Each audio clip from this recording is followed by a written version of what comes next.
आज Doubtnut app download करें। Doubtnut पर अपने सभी गणित, रसायन विज्ञान, भौतिक विज्ञान और जीव विज्ञान के डाउट्स का करो सफाया। बस प्रश्न की फोटो खींचो, एक ही प्रश्न को क्रॉप करो और तुरंत वीडियो सोल्यूशन पाओ। अभी डाउनलोड करें। नमस्कार बच्चों, दिया गया हमारे पास में अभिकथन और तर्क है। तो देखते हैं कि अभिकथन क्या कह रहा है और क्या तर्क इसकी व्याख्या कर पा रहा है अथवा नहीं। तो अभिकथन कह रहा है हमारे पास में कि अनुचुंबकीय पदार्थ चुंबक की ओर दुर्बल रूप से आकर्षित होते हैं। और तर्क क्या दिया जा रहा है कि इनमें प्रबल चुंबकीय क्षेत्र के किसी क्षेत्र से दुर्बल चुंबकीय क्षेत्र की ओर गति करने की प्रवृत्ति होती है। तात्पर्य सिंपल सा है हमारे पास में कि क्या कहा गया है, हमें अभिकथन को देखना है यह सत्य है या नहीं। और बोला गया है कि इनमें प्रबल चुंबकीय क्षेत्र के किसी दुर्बल क्षेत्र से दुर्बल चुंबकीय क्षेत्र की ओर जाने की प्रवृत्ति होती है या नहीं। तो हम दोनों को देखते हैं कि सत्य है अथवा नहीं है। तो सबसे पहले शुरू करते हैं अनुचुंबकीय पदार्थों की। तो अनुचुंबकीय पदार्थ वे पदार्थ होते हैं जिनके अंदर हम कह सकते हैं कि चुंबकीय आघूर्ण का मान पूर्णतः जो है वो कैसा नहीं होता। परमाणु चुंबकों के चुंबकीय आघूर्ण का जो वैल्यू होता है वो पूरी तरीके से शून्य नहीं होता। कहने का मतलब यह होता है कि हम जानते हैं कि किसी भी परमाणु में या किसी भी तत्व में उनके परमाणुओं के जो चुंबकीय आघूर्ण होते हैं वो अगर सेटिस्फाइड नहीं होते तो उनके परमाणुओं के चुंबकीय आघूर्ण ही डिपेंड करवाते हैं, ये बताते हैं कि वो किस प्रकार का मटेरियल है, कि वो अनुचुंबक है, प्रतिचुंबक है या लौह चुंबक है।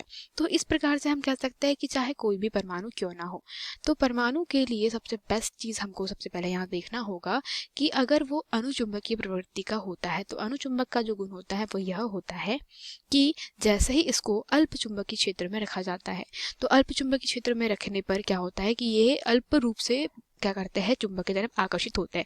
मतलब अगर यहाँ पे मैग्नेट आप देख रहे हैं तो यह क्या है, मैग्नेट जो है ये चुंबकीय क्षेत्र को वहां पर जनरेट कर रही है, उत्पन्न कर रही है। तो ये चुंबकीय क्षेत्र को उत्पन्न कर रही है। तो यहाँ पे अगर अनुचुंबकीय हमारे पदार्थ रखे हुए हैं तो ये चुंबक की ओर अल्प रूप से आकर्षित होती है। तो अनुचुंबकीय प्रवृत्ति के जो हमारे पास में पदार्थ होते हैं वे दुर्बल रूप से आकर्षित होते हैं, यह कथन सत्य है।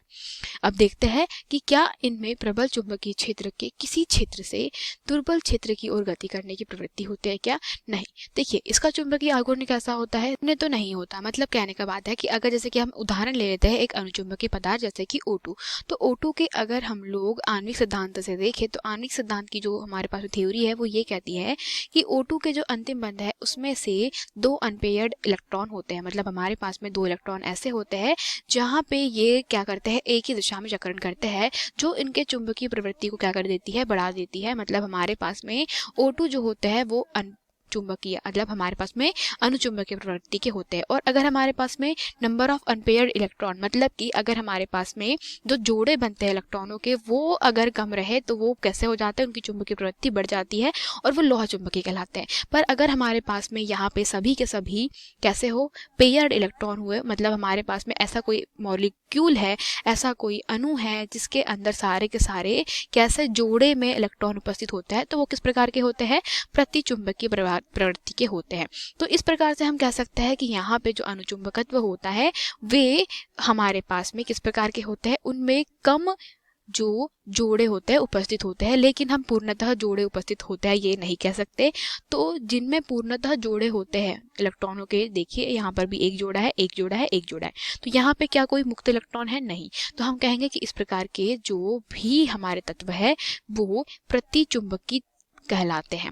ठीक है, तो इनका ये गुण होता है प्रतिचुंबकत्व का कि भाई जैसे ही इनको चुंबकीय क्षेत्र में रखते हैं, तो मान ले कि किसी चुंबकीय क्षेत्र में रख रहे हैं तो चुंबकीय क्षेत्र में रखने पर क्या होते हैं, ये प्रतिकर्षित होते हैं, है ना। तो आप इसको कहेंगे कि या तो ये प्रतिकर्षित हो रहे हैं या हम यह कहते हैं कि इनमें से गुजर के जाने वाली जितनी भी चुंबकीय क्षेत्र रेखाएं होती है वे कैसे जाती है, इनके कारण यहाँ से कुछ इन मॉलिक्यूल से, हमारे जो इन तत्वों से होकर के कुछ इस प्रकार से जाती है। मतलब ये चुंबकीय क्षेत्र की जो रेखाएं हैं उनका मार्ग हो जाता है। तो चुंबकीय क्षेत्र रेखाओं को अपने अंदर से ये जाने नहीं देते। अतः प्रश्न के अनुसार हम लोग कह सकते हैं कि ये होते हैं प्रतिचुंबक। अतः अनुचुंबक जो होते हैं वे प्रबल चुंबकीय क्षेत्र में क्या करते हैं, प्रतिकर्षण का जो गुण है वो नहीं दर्शाते। वो कौन दर्शाता है, वो दर्शाते हैं हमारे प्रतिचुंबक, है ना। जितने भी प्रतिचुंबक है वे क्या करते हैं, प्रबल चुंबकीय क्षेत्र में प्रबल क्षेत्र से दुर्बल की ओर जाते हैं, जबकि अनुचुंबक ऐसा नहीं करते। तो हम कहेंगे कि अभिकथन तो सही है लेकिन तर्क गलत है। तो हमारा विकल्प क्रमांक 3 सही उत्तर है। धन्यवाद। कक्षा 6 से 12वीं से लेकर नीट, IIT, JEE वो एडवांस के लेवल तक 1 करोड़ से ज्यादा छात्रों का भरोसा। आज ही डाउनलोड करें डाउटनेट ऐप या व्हाट्सएप करें अपने सारे डाउट्स 8400 400 400 पर।